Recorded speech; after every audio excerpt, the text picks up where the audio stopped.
This might be the richest chocolate ice cream I've ever made.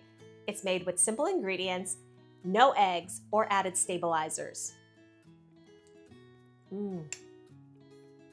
It's smooth, deep chocolate, and it almost tastes like a frozen chocolate mousse. Hi, I'm Maria.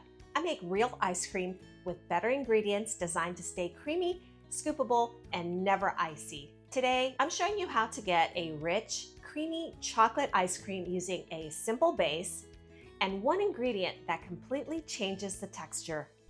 We'll start by blooming the chocolate to deepen the flavor.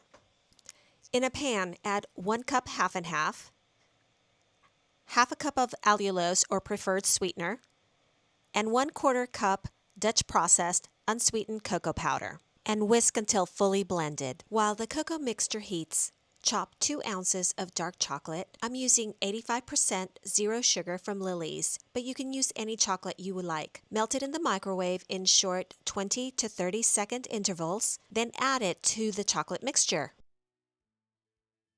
And make sure to mix it really well. Then set it aside to cool down. This is the ingredient I was talking about, mascarpone. It gives you that smooth, almost mousse-like texture and natural structure without eggs or stabilizers.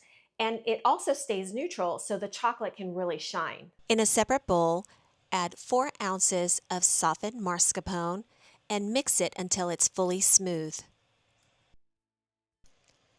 Gradually add the warm chocolate mixture, mixing continuously to create a smooth, emulsified base. Next, we'll add 1½ cups of heavy cream, 2 tablespoons of nonfat milk powder, a pinch of salt, 1 teaspoon vanilla, and 1 tablespoon of vodka. This ingredient is optional, but it does help with scoopability. Mix the base really well to make sure that there are no clumps left over from the mascarpone. You should see a nice, thick, glossy base. Taste the base and make any adjustments. Then refrigerate for at least an hour.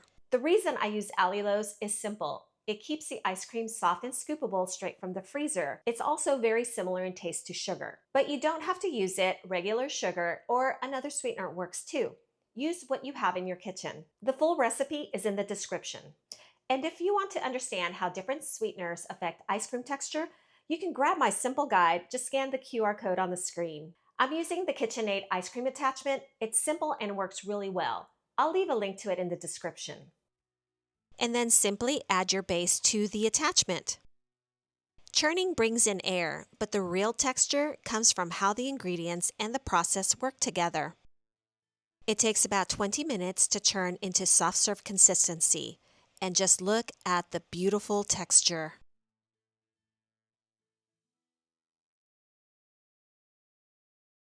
Because it's getting warmer where I live, I've started putting my ice cream containers in the freezer, so when I scoop it out, it keeps the ice cream cooler.